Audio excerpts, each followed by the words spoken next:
What if I told you the stories we cherish of vampires brooding in velvet capes, of moonlit seduction and eternal yuther nothing but a well-tailored disguise, a velvet curtain hiding truths too twisted for the daylight? Picture this, a world where the sun's setting was not just nightfall, but a warning, where every flicker in the shadows might not be an animal or a thief, but a being that defied the grave itself. Forget everything you've seen in movie speckos. The real origins of the vampire myth are drenched in fear, ritual, and the raw terror of survival. And at the heart of it all, a church desperate to keep humanity safe, or maybe to hide something far more sinister. Welcome to Tales Mythology channel. Help me subscribe, like the channel, and ring the bell to not miss the next interesting videos. Today, we unravel the tangled roots of the vampire legend where superstition, religion, and social panic collide, from forgotten cemeteries to hidden church archives. Join me as we search for the true first vampires and discover how the church tried to bury more than just bodies.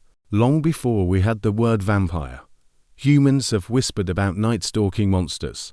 What's truly shocking isn't just how old these tales are, but how universal they are. From the thick jungles of Africa to the snowy steppes of Eastern Europe, every ancient civilization seemed to invent their own version of the blood-hungry revenant. Why? In a remote region of rural Poland, villagers once slept with garlic under their pillows and locked their children inside after sundown. Some nights, according to folk records, the bravest among them would patrol the graveyards, carrying sharp sticks just in case the recently deceased tried to claw their way out. This isn't a movie. This was daily life for entire communities for centuries.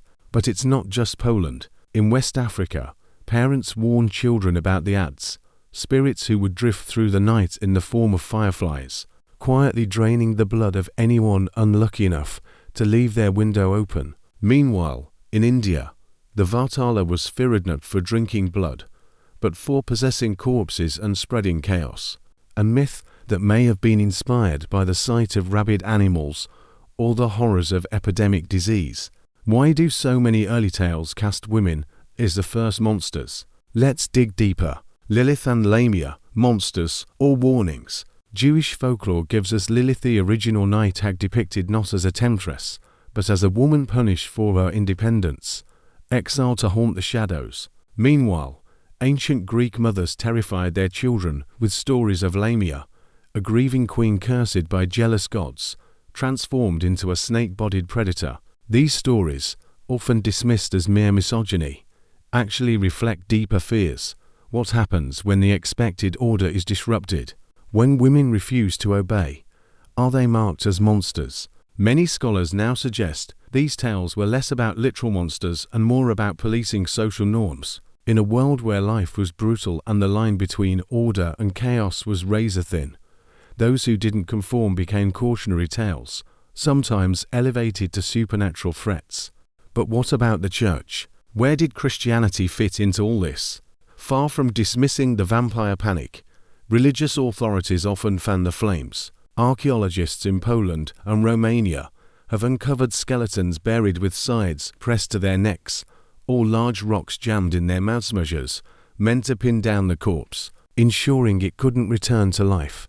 These aren't isolated incidents. In times of plague or famine, entire villages rewrote burial rituals, sometimes even digging up bodies to kill them again. The fear of the undead was so real that local priests sometimes performed elaborate exorcisms, reading prayers at the graveside, sprinkling holy water, and even using stakes actions that blur the line between folklore and official church practice. Why did the church participate? Partly, it was about control. In a world where disease could wipe out entire communities overnight, and where the cause was a mystery, scapegoats were necessary. The recently deceased, especially those who died young or in suspicious ways, become easy targets. By transforming fear into ritual, the church could offer comfort, even if that meant feeding the superstition. For centuries, these stories simmered at the edge of Europe, dismissed by the elites as peasant superstition. But then, the borders opened.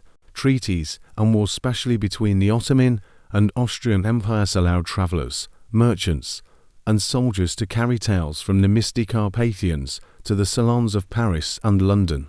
One famous account tells of a European ambassador who returned from the Balkans in the early 1700s with reports of villagers exhuming and staking corpses, claiming the dead were spreading disease. The story was so shocking that it sparked a mini-vampire craze in Western newspapers and salons. At the same time, literature was evolving. Poets and writers seized upon these stories, transforming the vampire from a mindless corpse into a figure of transgression and allure. The earliest poems, like Goethe's The Bride of Corinth, dripped with themes of forbidden love, blasphemy, and erotic death. The Church's warnings, ironically, made the vampire even more fascinating to a generation obsessed with the forbiddens.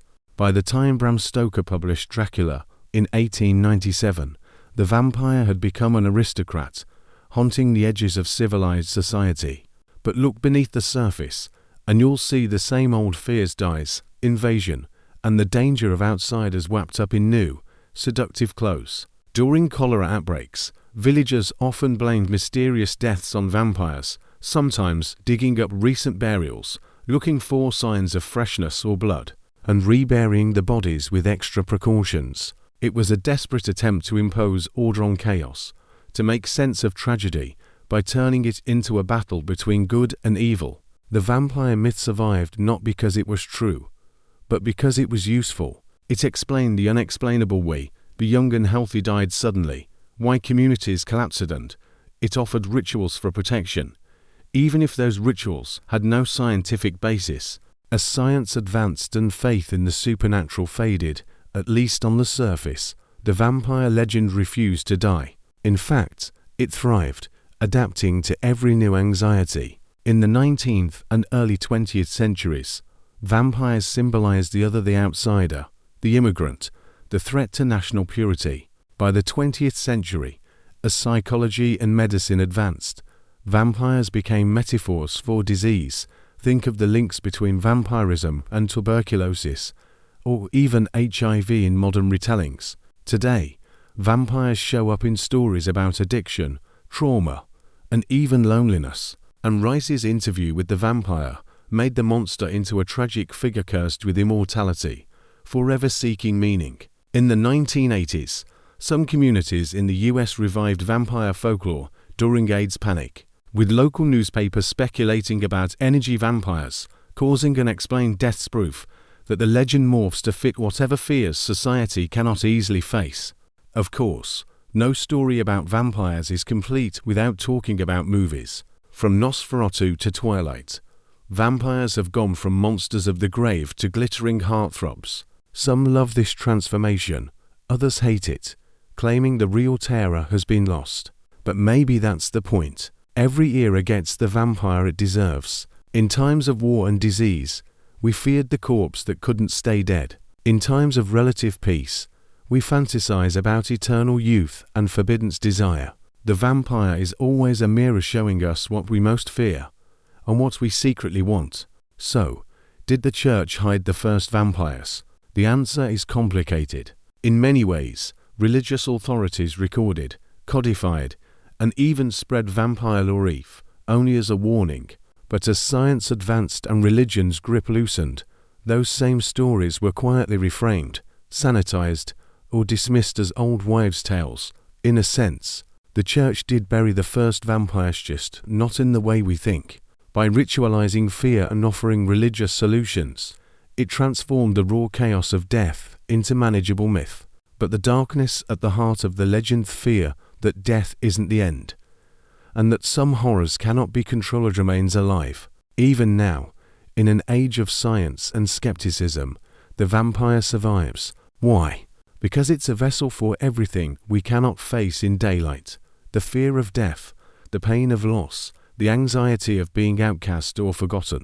The vampire is both monster and victim, threat and seducer, forever shifting to reflect our deepest anxieties. So the next time you watch a vampire movie, remember, you're not just watching a story. You're peering into the oldest, darkest corners of human fear and seeing your own reflection staring back. If you found this exploration of vampire myths as fascinating as I did, Don't forget to like, subscribe, and ring that bell so you never miss another deep dive into the world's strangest legends. And tell me in the comments, what do you think is the real origin of the vampire? Which version scares you most? Stay curious, stay skeptical, and beware the shadow speckles. Some stories are more alive than we dare to imagine.